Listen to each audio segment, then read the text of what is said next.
Good morning students. Exponents and powers சாப்டரில் 8th CBSE நம்ம பார்க்க போகிறோம். இப்போ பாருங்கள் என்ன கொடுத்துருக்காங்க அப்படின்னா, நம்ம எக்ஸாம்பிள் 6 தான் பார்க்க போகிறோம்.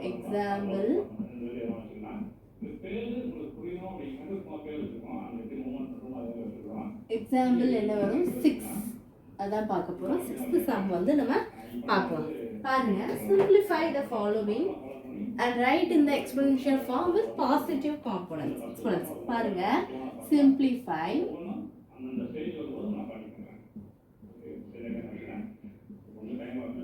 the following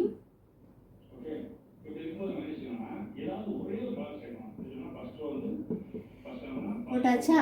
அடுத்து and write in the, நான் இங்கே எழுதியிருக்கேன் and எழுதிட்டு கீழே எழுதுறேன், and write in the exponential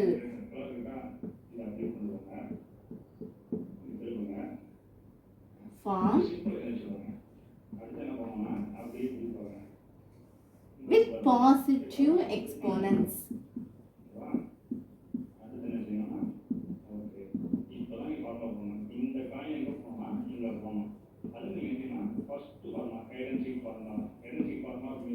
சரி, இப்போ என்ன கொடுத்துருக்காங்க, simplify the following and write in the exponential form with positive exponents கொடுத்துட்டாங்க. அவங்க கொஸ்டின் என்ன கொடுத்துருக்காங்க அப்படின்னா, நல்லா பாருங்க, minus 9 power minus 2 divided 3 power 4 the whole square. Solve பண்ணலாமா? ரொம்ப simple. 9 power minus 2 divided by 3 power 4 the whole square. இப்போ இது எப்படி சால்வ் பண்ணணும் அப்படின்னா, ஃபஸ்ட்டு நீங்கள் இந்த ஸ்டெப்பை எப்படி எழுதணும் அப்படின்னா, 9 எப்படி என்ன கொண்டு இது பண்ணால் உங்களுக்கு இது பண்ணால் உங்களுக்கு பவரில் வரலாம். 9 நீங்கள் எப்படி எழுதுவீங்க அப்படின்னா 3 ஸ்கொயர்னு எழுதலாம். So 3 square the whole power minus 2 divided 3 power 4 the whole square போட்டாச்சா? அடுத்த ஸ்டெப்பில் இப்போ என்ன பண்ணலாம் அப்படின்னா, a power m the whole power n அப்படின்னா a பவர் mன்னு எழுதுவோம். ஸோ அதே ஸ்டெப் தான். அப்போ என்ன எழுதணும் அப்படின்னா 3 பவர் என்ன வரும், 2 into minus 2 divided 3 power 4 the whole square. சரிங்களா? அடுத்து இப்போ என்ன பண்ணலாம், நம்ம இதை மல்டிப்ளை பண்ணி போட்டுடலாம். அப்போ அடுத்த ஸ்டெப்பில் 3 போட்டாச்சா? 2வையும் மல்டிப்ளை பண்ணுங்க, 4. அப்போ 4 minus 4 divided 3 power 4 the whole square போட்டாச்சா?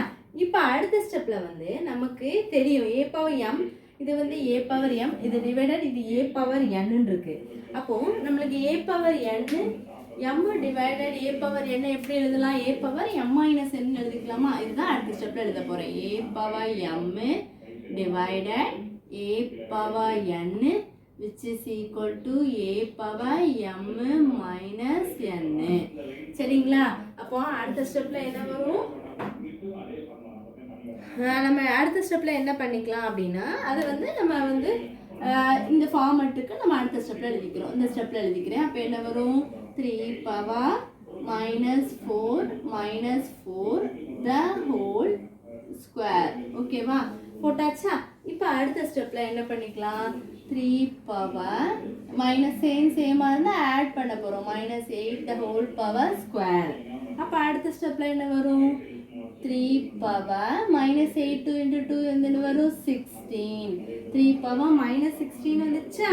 இப்போ அடுத்த ஸ்டெப்பில் 3 பவர் மைனஸ் 16 எப்படி எழுதிக்கலாம் அப்படின்னா 1/3 பவர் 16 அப்படின்னு எழுதிக்கலாம். எப்படி தானே? நான் அது எப்படி சொல்லியிருக்கேன், a power minus m equal to 1/a power m. அந்த ஸ்டெப் படி நம்ம அந்த ஃபார்முலா படி அந்த ரூல் படி நம்ம அதில் எழுதிக்கலாம். ஓகேவா?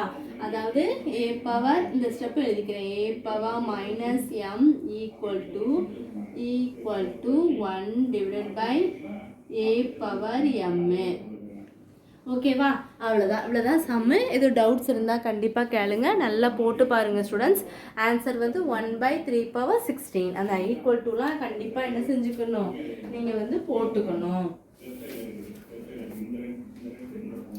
இங்கே இதுலேயும் போட்டுக்கணும், அடுத்து இங்கே போட்டுக்கணும், இதுலேயும் போட்டுக்கணும். ஓகேவா? 1/3/16. இவ்வளோதான் சம்மு. எது டவுட்ஸ் இருந்தால் கண்டிப்பாக கேளுங்க. நல்லா போட்டு பாருங்கள் ஸ்டூடெண்ட்ஸ். நெக்ஸ்ட்டு வந்து எக்ஸாம்பிள் 7 பார்க்கலாம். சிம்பிளிஃபை. அது ஒரு 3 சம் இருக்குது. அது வந்து நெக்ஸ்ட் வீடியோவில் நம்ம பார்க்கலாம் ஸ்டூடெண்ட்ஸ். நல்லா திருப்பி போட்டு பாருங்கள் ஸ்டூடெண்ட்ஸ். ரொம்ப இம்பார்ட்டண்டான ஒரு சம்மு. ரொம்ப சிம்பிள். அந்த 2 ஃபார்முலா தெரிஞ்சால் போதும். a/m divided a/n equal to a/m-n. அடுத்து இன்னொன்று வந்து a/-m ஈக்குவல் டு 1/a/m. ஓகேவா? இந்த 2 மட்டும் தெரிஞ்சாலே ஈஸியாக இந்த சம்மை வந்து போட்டுடலாம். நீங்களும் போட்டு பாருங்கள். டவுட்ஸ் வந்துச்சுன்னா கேளுங்க ஸ்டூடெண்ட்ஸ். நெக்ஸ்ட் வீடியோவில் பார்க்கலாம். தேங்க்யூ.